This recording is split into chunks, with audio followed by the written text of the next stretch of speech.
My son hugged me tight that night, his arms wrapped around me the way he used to as a little boy, when he'd come running to me after a nightmare. For a brief second, I felt the same warmth I had known for years, the comfort of being his father, the man he once looked up to. But then, with his lips close to my ear, he whispered words that sliced through me like glass. "This house isn't yours anymore." I froze, my body stiff, but I forced a laugh, trying to convince myself it was just a joke. Maybe he was tired, maybe he was drunk. My son wouldn't say something like that, not after all I had sacrificed for him. Not after the nights I skipped meals just to make sure he had enough. Not after the double shifts I worked to put him through college. Not after every single piece of myself I gave so he could stand where he was. But when he pulled back, I saw it, his eyes. They weren't the eyes of the boy I raised. The boy who once cried when I dropped him at school. They were cold, empty, and for the first time in my life, I felt like a stranger in my own home. I tried to shake it off, told myself I was imagining things, but then I saw the folder lying on the kitchen table. I picked it up with trembling hands, papers spilling out across the wood. My heart stopped. It was my house, my name, my signature, but I hadn't signed a thing. Everything was already filed, already stamped, already sealed. I looked back at him with disbelief, my voice breaking as I whispered, "What is this?" He didn't even flinch. He leaned against the counter, arms crossed like a man who had already won. "Dad," he said coldly, "you've had your time. This place is mine now. You don't belong here anymore." Those words didn't just hit me, they buried me. The walls felt like they were closing in, the ground slipping away beneath me. My son, the very reason I had lived, was looking at me like I was disposable. Like I was nothing more than an obstacle in his way. I wanted to shout, to demand an explanation, to grab him and shake some sense into him. But no sound came out. My throat was dry, my chest tight, and all I could do was sit there and watch him erase me from the life I built with my bare hands. But somewhere deep inside, through the pain and disbelief, something else began to burn. A fire I had never felt before. He thought he had destroyed me, that with one set of forged papers he could strip me of everything I owned, everything I loved. But what he didn't know was that I wasn't finished. I am his father, and fathers don't go down easy. That night I didn't sleep. I sat in the dark, staring at the walls that carried every memory of my life. I could still see his little handprints in the hallway paint, the marks on the doorframe where I measured his height. Each birthday, the dent in the kitchen counter where he once dropped a toy truck. Every corner of that house was a reminder of the years I spent building a life for him, and now he was stripping it away from me as if it meant nothing. When the morning light finally came, I confronted him again. I wanted to hear something, anything that could make sense of what he had done. I asked him why he would betray me, why he would steal from me, why he would look me in the eye and throw me away like trash. He didn't flinch, he didn't raise his voice, he just smiled, calm and cruel, as if he had already won. "You've been holding me back," he said. "This house, this life, it's mine now. You'll understand soon." His words sank deep, twisting inside me like a knife. Holding him back, I gave him everything I never had. I carried him on my shoulders, worked myself to the bone so he could stand taller than me. And now I was nothing but dead weight in his eyes. As the hours passed, I began to notice details that chilled me. My name missing from utility bills, locks quietly replaced on storage doors, boxes stacked with his handwriting on them, ready to be moved. It became clear this wasn't a sudden decision. He had been planning this betrayal for months, maybe longer, working behind my back until he was ready to erase me completely. That evening, I pressed him harder. I told him there was no way he could have pulled this off alone. Someone had to be helping him. He didn't answer. Instead, he leaned back, smirk tugging at his lips as if daring me to figure it out. My blood boiled, and just then, his phone lit up in his hand. For a brief second, I caught a glimpse of the screen before he tilted it away. The message was short, but it made my stomach drop. "It's done. He won't fight back." My chest tightened as I stared at him. This wasn't just my son's betrayal. He wasn't acting alone. Someone else was in this with him, guiding him, planning with him. And whoever that person was, they thought I would stay quiet. They thought I would break, but they didn't know me. Not yet. The message I saw on his phone haunted me all night. "It's done. He won't fight back." Those words weren't just cold, they were confident. Whoever sent that message knew me well enough to believe I would stay silent. That alone chilled me more than anything. It meant the betrayal wasn't just from my son. Someone else close to me was in this. Someone who had studied me, who knew my pain, my weaknesses, and was using them against me. The next morning, I decided to search. I waited until my son left for work, and then I went into his room. It felt wrong to snoop, but what he had done to me already made me realize this wasn't a father and son relationship anymore. This was war. His room was different than I remembered. It wasn't messy like before. It was organized, calculated, files stacked neatly. Envelopes tucked into drawers, documents that shouldn't have been in his hands. My hands trembled as I opened one envelope. Inside were bank statements, transfers, withdrawals, my account, my money, slowly drained bit by bit over the past year. All of it redirected into a second account under his name. But what struck me harder was the signature at the bottom of one authorization form. It wasn't his handwriting. It was hers, my ex-wife. I sat down on the edge of his bed. My chest heavy, my head spinning. She had left me years ago, walked out without looking back, and I thought the worst pain I could ever feel was the day she chose another man over me. But I was wrong. Now she was back in my life, not with love or reconciliation, but as the ghost pulling the strings to destroy me through the very son we once raised together. I remembered her face when she left, the way she promised me she would never poison our boy against me, and for years I held on to that lie, but seeing her handwrite now, seeing the proof, made it undeniable. She hadn't just poisoned him, she had turned him into her weapon. I couldn't breathe, my hands shook so violently, the papers almost slipped to the floor. It all made sense now. The coldness in his eyes, the way he smiled like I was nothing, the message on his phone. He wasn't doing this alone. He was finishing what she had started years ago. And just when I thought I had pieced it all together, I heard footsteps in the hallway. The front door slammed and his voice called out from downstairs. My son was home earlier than usual. My heart raced as I tried to put everything back the way it was, but then I saw the screen of his phone light up on the nightstand. A new message appeared before it locked again. This time I caught it clearly. He doesn't suspect me yet. Tonight we push harder. I froze when I saw that message on his phone. My pulse hammered in my ears. And for a moment, I thought about unlocking it. But before I could move, his footsteps started up the stairs. I panicked, shoved the papers back into the drawer, and slipped out of his room as quietly as I could. By the time he reached the landing, I was already in the kitchen, pretending to make coffee. My hands shaking so badly, I almost dropped the mug. He walked in with a strange calmness, almost smug. "You're up early," he said, like nothing was wrong. His voice was casual. But his eyes, they had that sharp edge again, the one I used to see in his mother whenever she wanted to break me down. I forced a smile, trying to act normal, but every second in that room felt like a battle. Then it happened. His phone buzzed on the counter. He reached for it, but not fast enough. My eyes caught the name on the screen before he snatched it away. Her. My ex-wife's name lit up in bold letters like a knife straight to my chest. He quickly shoved the phone into his pocket, avoiding my stare. In that instant, I knew everything I needed to. It wasn't just a suspicion anymore. It was fact. She was here in his life, in my house, pulling him deeper into her schemes. But what shattered me most was his reaction. He didn't look guilty. He didn't look conflicted. He looked proud, as if betraying me gave him power. I wanted to scream, to shake him, to demand answers, but I bit my tongue.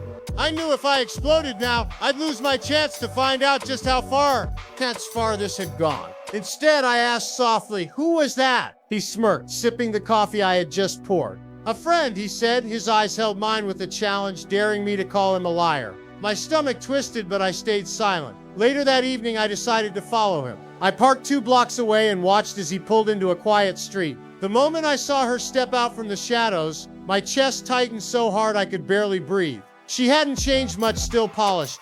Still cold, still carrying that air of control, like she owned everything she touched. And the way my son leaned in to hug her, it broke me. But then I noticed something else. They weren't alone. A man in a dark suit handed her a folder, and she opened it right there under the streetlight. My son looked over her shoulder, nodding as if he was in on every detail. My world spun. I tried to stay hidden, but then she looked up as if she felt me watching. Her eyes scanned the darkness, piercing, calculating. For a second, I thought she saw me. She whispered something to my son, and he turned sharply, glancing in my direction. That's when I realized they weren't just stealing from me. They were preparing for something much bigger. I sat in my car, gripping the steering wheel so tightly my knuckles turned white. I couldn't see exactly what was in that folder, but the way my son leaned in, nodding as if he was signing his own soul away, told me everything. It wasn't just a casual meeting, it was business, it was strategy, and I was the target. My chest ached as I watched him walk into a dimly lit building. I couldn't follow inside, not without being noticed, but I stayed there, my heart sinking lower with every passing minute. When they finally came out, my son was carrying that same folder. His mother's hand rested on his shoulder like she had claimed him all over again. That image burned into me, the two of them walking side by side. United against me, I drove home in silence, every mile heavier than the last. I didn't even turn on the lights when I got inside. I just sat there in the dark, waiting. Hours later, I heard his car pull up. The door creaked open and he walked in whistling softly, as if the night had been nothing but casual. He didn't know I was there, watching him slip the folder into his backpack like it was nothing. The next morning, when he left for work, I made my move. I opened his bag, my hands trembling. Inside was the folder I had seen. I pulled it out, my stomach twisting as I read the words on the cover. Transfer of ownership agreement. My name was listed as the seller. His name, my own son's name, was on the buyer line. My ex-wife's signature was neatly scrawled at the bottom, like a stamp of victory. Tears blurred my vision as I flipped through the pages. They had already drafted everything. My house, my savings, even the small plot of land I inherited from my father. It was all listed, ready to be stripped away from me. And the worst part, my signature was there too. At least it looked like mine. I staggered back, nearly dropping the folder. They had forged it. My son, the boy I raised, had stood by while his mother faked my hand, while they planned to erase me from everything I built. I felt sick. I felt betrayed in ways I didn't think were possible. But beneath the heartbreak, something else began to grow. A fire, a rage. I had been silent too long, trusting too blindly. That night, as I lay in bed, staring at the ceiling, one thought repeated in my mind over and over again. If they wanted war, they had chosen the wrong man to betray. I didn't confront him that night. As much as I wanted to storm into his room and tear that folder to shreds, I knew it would be useless. They were already 3 steps ahead of me, and if I acted recklessly, I'd lose everything in one move. So instead, I played a role I had never imagined. I'd have to silence. I swallowed my rage, buried my heartbreak deep, and began pretending. The next morning, I cooked breakfast like nothing was wrong. I forced a smile when he walked in, though every fiber of me wanted to scream. He sat down casually, scrolling through his phone, barely even looking at me. "Don't forget," he said between bites, "we've got that meeting with the lawyer next week. I'll drive." His tone was sharp, commanding, almost as if I were the child and he was the father. I nodded, hiding my shaking hands under the table. He thought he had me cornered, thought I was weak, thought I'd just let him lead me like a lamb to slaughter. But inside, I was already mapping out my moves. I spent the rest of the day making calls. Quiet, careful calls. An old friend of mine worked at the county clerk's office. Another used to dabble in handwriting analysis. And I knew a retired lawyer who owed me a favor. I didn't tell them everything, just enough to set the wheels in motion. If they thought they could forge my name and steal my life, they were about to learn just how much fight I had left in me. But I couldn't stop thinking about her, my ex-wife. This had her fingerprints all over it. She was the mastermind, weaving her poison into my son's head until he couldn't see straight. But what shattered me wasn't her involvement. It was his. My son wasn't a child anymore. He wasn't being manipulated blindly. No, he was willingly standing at her side, choosing her over me, betraying me with his own signature. That was the cut that bled the deepest. That night I pretended to sleep, but I heard him downstairs on the phone. His voice was hushed, urgent. "Yes, everything's in place," he whispered. "He doesn't suspect a thing. Next week it'll all be done." I closed my eyes, rage flooding my veins. He was lying to her, to himself, and to me. He thought I didn't suspect. He thought I was blind. But what he didn't know was that I had already copied every page of that folder, photographed every signature, and tucked the evidence safely away. I wasn't going to beg for his love anymore. I wasn't going to fight for his loyalty. If he wanted to stand against me, then I'd treat him like any other enemy. And when the moment was right, I'd strike back so hard that neither he nor his mother would see it coming. I waited until they left the house. Then I moved. For weeks I had sat quiet, pretending to be the old man who trusted too much, pretending to be weak while I gathered every scrap of evidence I could find. I had copies of the forged documents, photos of their meetings, bank statements that tracked the theft like a slow poison. I knew I couldn't win with anger alone. I needed proof that would cut through any lie. So I set a trap that felt almost childish to plan. But it was the kind of trap only a desperate man becomes clever enough to build. I bought a cheap voice recorder and hid it in the coffee mug I always pretended to drink from. I left the mug on the table where he always sat, the spot where he felt most at ease because he believed the house already belonged to him. When he came home that night, he walked in as if he owned the place, like the world had already been rewritten for him. He sat, he laughed with a confidence I had never heard from him before. And he talked about the lawyer, about signatures, about how soon it would all be official. He didn't know the mug was listening. He didn't know I had placed a quiet device right where his voice would fall soft, where his guard would drop. He spoke like a man writing his own defeat in ink. I stayed silent in the doorway, listening to the words I'd feared, each one a blade. He mentioned my name with contempt. He mentioned her like she was a general who had organized a raid. And then, as if he needed to prove how safe they were, he laughed and said, "Don't worry, Ellis has the last part handled. He gets it done tonight." The name landed on me like a thunderclap, because Ellis was the man I had trusted with small favors, the one who had once helped me roof a shed. I had never suspected him. The betrayal suddenly felt deeper and colder. I left the room without a sound and took the mug to my workshop, hands shaking as I pressed play. My son's voice filled the silence and my chest tightened until I could barely breathe. He described the forged witnesses, the backdated signatures, the quiet bank transfers. Then a second voice came through, softer, female, unmistakable. She said, "Tonight we finish him, no mercy." My stomach fell through the floor. The final blow came next, and it is the thing that will keep me awake for a long time. Over the soft background noise, I heard a third voice, low and familiar, a voice that used to sit with me on summer porches and tell jokes while we drank terrible coffee. It was Ellis. He chuckled and said, "Consider it done. We'll make it clean." The laugh on that recording felt like salt poured on an open wound. I sat there with the mug in my hands, the proof trembling between my fingers, and for the first time, the full shape of their plan stepped out of shadow. My son wasn't just following orders. He had allies I would never have imagined. People I trusted. People who had shared my life and my stories. The house that had been my refuge was now a stage where they rehearsed their final curtain. I realized then that whatever I did next would not only be to reclaim what was taken, it would be to expose every name that smiled into my face while they plotted my fall. But before I could decide how to move, my phone buzzed. I looked down and saw a message that stopped my heart cold. It was a photo. The image showed the front page of a legal notice, stamped and dated. My name, my signature, and at the bottom in black type, scheduled eviction tonight. I sat frozen with that notice glowing on my screen, my throat tightening as if the walls around me were already closing in. Tonight. They weren't waiting for weeks or even days. Tonight, my own blood had chosen to throw me out like I was nothing. I staggered to my feet, clutching the phone, my hands shaking so badly I almost dropped it. My entire body trembled, not just with fear, but with the kind of rage that burns hotter than fire. I paced the floor, my chest heaving.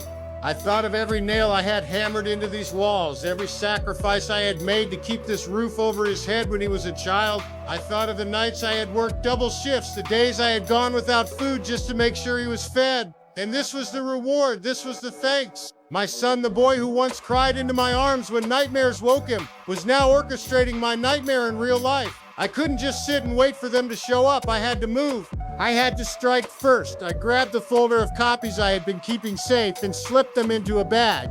Every piece of evidence, every photograph, every recording, I gathered them all as if they were weapons in a war I hadn't asked for but could no longer avoid. But as I moved toward the door, headlights flashed across my window, my breath caught. They were early. A black car pulled up in front of the house and I recognized the silhouette immediately. Ellis. He stepped out first, his shoulders heavy, his face set with that same cold determination I once mistook for loyalty. Behind him came two men I didn't recognize. Broad, silent, carrying the look of people who were used to finishing jobs without questions. I ducked behind the curtain, my pulse pounding in my throat. My phone buzzed again. Another message, this one from my son. Don't fight it, just leave quietly. It's better this way. For a moment, the room spun. I could almost hear his voice, whispering like he did the day he hugged me. That false tenderness, hiding the knife in his hand. But then something inside me hardened. quiet? They wanted me to leave quietly? No. That would be the last mistake they ever made, thinking I would surrender without a war. I slipped out the back door, moving through the yard like a shadow, clutching the bag of evidence against my chest. I knew I couldn't take them head on. Not yet. They had the numbers, the timing. The arrogance of people convinced they had already won, but they didn't have the one thing I carried now, proof. And with proof, I could burn down their lies and bury them under the weight of their own greed. As I disappeared into the night, leaving the house I built behind, one thought burned through my mind like steel. They had taken everything from me, but they had also given me something in return, a purpose sharper than revenge itself. And when I came back, I wouldn't come as the father they betrayed. I would come as the reckoning they never saw coming. The night swallowed me whole as I walked away from the house. Every step felt like tearing off a piece of my own flesh. That house wasn't just wood and bricks. It was decades of my life. The smell of Sunday dinners, the laughter of a little boy who once called me his hero. Now in the blink of an eye, it was stolen, claimed by the same hands I once held with pride. I didn't sleep that night. I couldn't. I found myself sitting on an old bench outside a 24-hour diner, clutching the bag of evidence like it was the last thread keeping me alive. I watched people come and go, normal lives untouched by betrayal, while I sat there hollowed out, planning moves I never thought I'd have to make against my own son. I thought about going straight to the police, about storming into the courthouse with the forged signatures and recordings. But I knew better. She was clever. My ex-wife had always been clever. If I moved too soon, they'd find a way to twist the story, paint me as unstable, maybe even claim I forged the evidence myself. No, I couldn't rush. I needed to be careful. I needed to let them believe I was broken, gone, defeated. Only then would they leave their guard down. The next morning, I called an old friend, Frank, the retired lawyer who still owed me more than one favor. I didn't tell him everything, just enough to spark his curiosity. We agreed to meet in a quiet bar the following night. Until then, I had nothing but my thoughts and the haunting memory of that eviction notice burning into my eyes. But just when I thought I had a little time to breathe, my phone lit up again. This time it wasn't a message, it was a video. My hands shook as I pressed play. The screen showed my son inside the house. My house. He was walking through the living room with his mother at his side, smiling as if they had already won. They laughed together, their voices echoing off the walls I built with my own sweat. Then, he looked directly into the camera, as if he knew I would see it. His words were like poison dripping straight into my veins. Dad, if you're watching this, stop fighting. This house, this life, it was never really yours. You wasted it, and now it's mine. Don't embarrass yourself by coming back. If you do, you won't like how it ends. The video cut off. My phone slipped from my hand, clattering onto the floor of the diner. My chest burned, but my hands didn't shake anymore.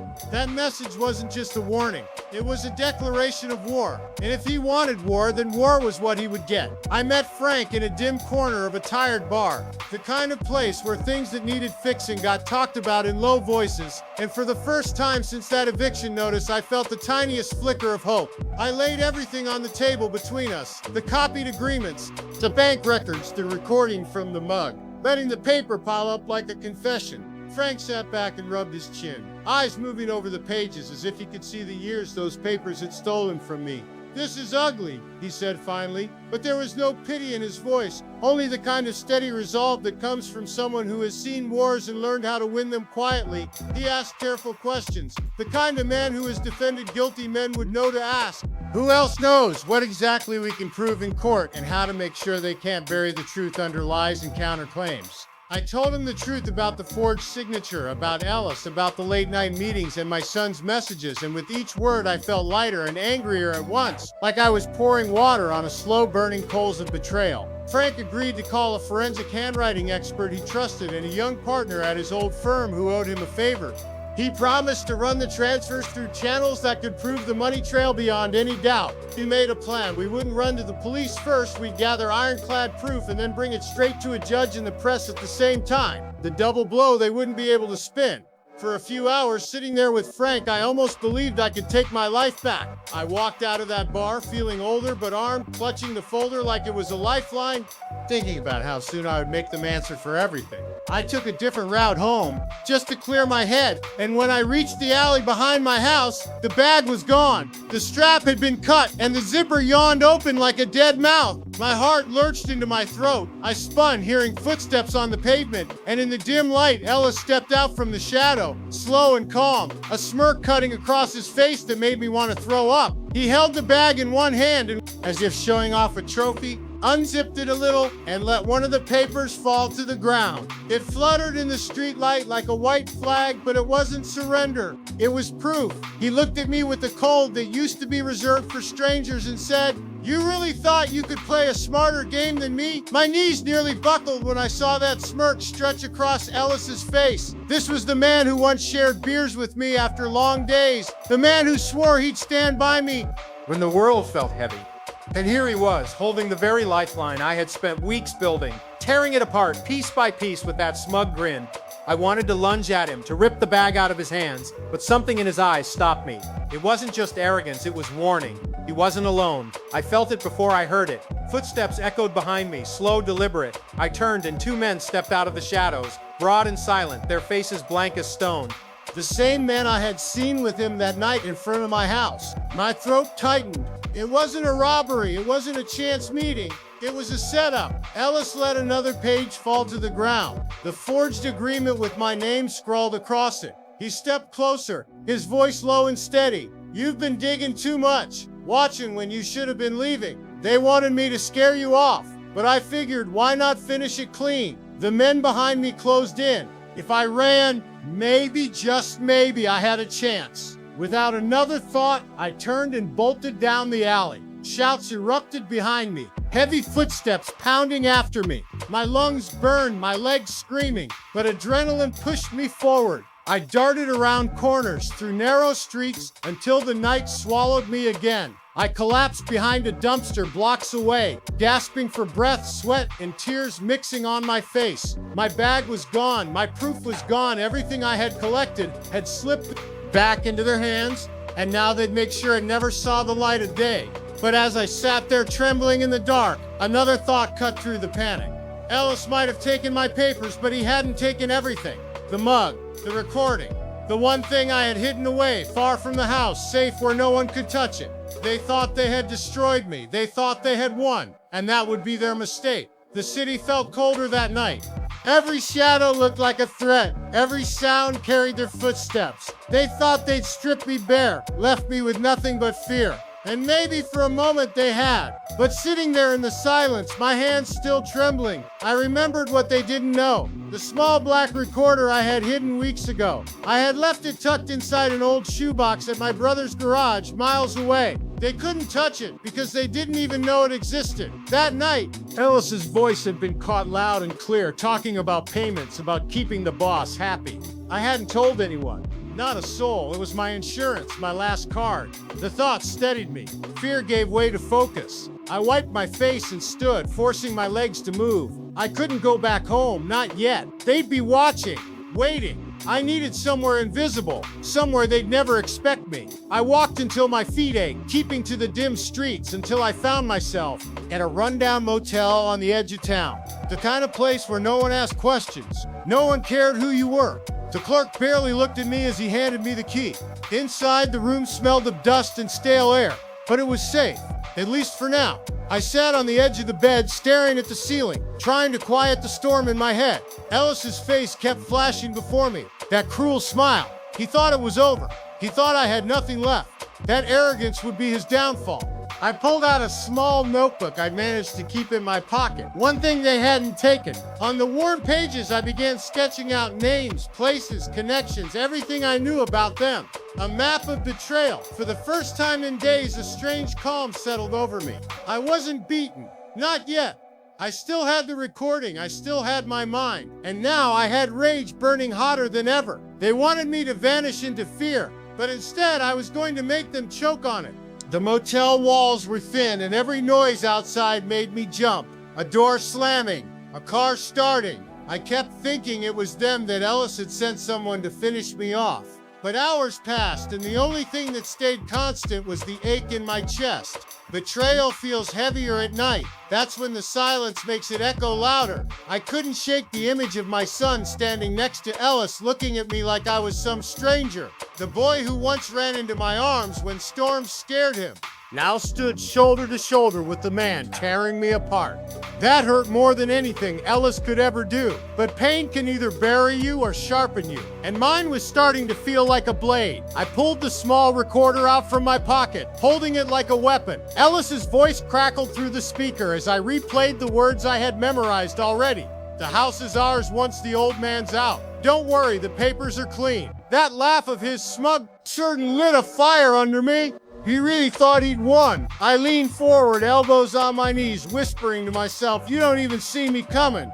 That's when I realized something I had overlooked. It wasn't just about Ellis. There were others, people behind him, pulling strings, taking their share.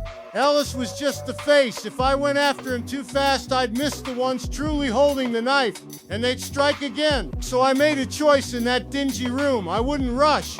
I wouldn't let anger make me careless. I'd build this carefully, quietly. I'd let them believe I was broken, that I had disappeared, because the quieter I stayed, the harder the storm would hit when it finally came. As the night dragged on, I closed my eyes, but not to rest. I was replaying every detail, every conversation, every look my son had given Ellis. Somewhere in there was the crack I needed, and when I found it, I'd push until the whole thing shattered. They wanted me forgotten, but I was still here. And the longer I stayed silent, the closer I was to delivering a blow none of them would see coming. I stood on that porch as the last light slipped behind the trees, the house glowing faintly like it had been waiting for me. My name was back on the deed, my dignity back in my hands, but the victory didn't feel sweet. It felt heavy, like carrying a stone uphill. Justice was served, the guilty were unmasked, but no judge could return the years or mend the fractures carved into my heart. Inside, the air was still, and I walked through each room as if I were meeting an old friend after too long. My footsteps echoed where laughter used to live, and the silence reminded me of everything that could never be repaired. I paused at the table, touched the back of the chair where my son once sat, and felt the ache settle deeper. I had fought for my life, for my name, for my home, and I had won. But revenge, no matter how righteous, carries its own scars. They lost their freedom, I regained my house. And my son, he lost me. I closed the door softly behind me, the lock clicking into place. For the first time in months, the walls didn't feel like strangers. The house was mine again, but I was no longer the same man who once called it home. Revenge had given me justice, but it had also taught me the cruelest truth of all. Sometimes, even when you win, you still walk away broken.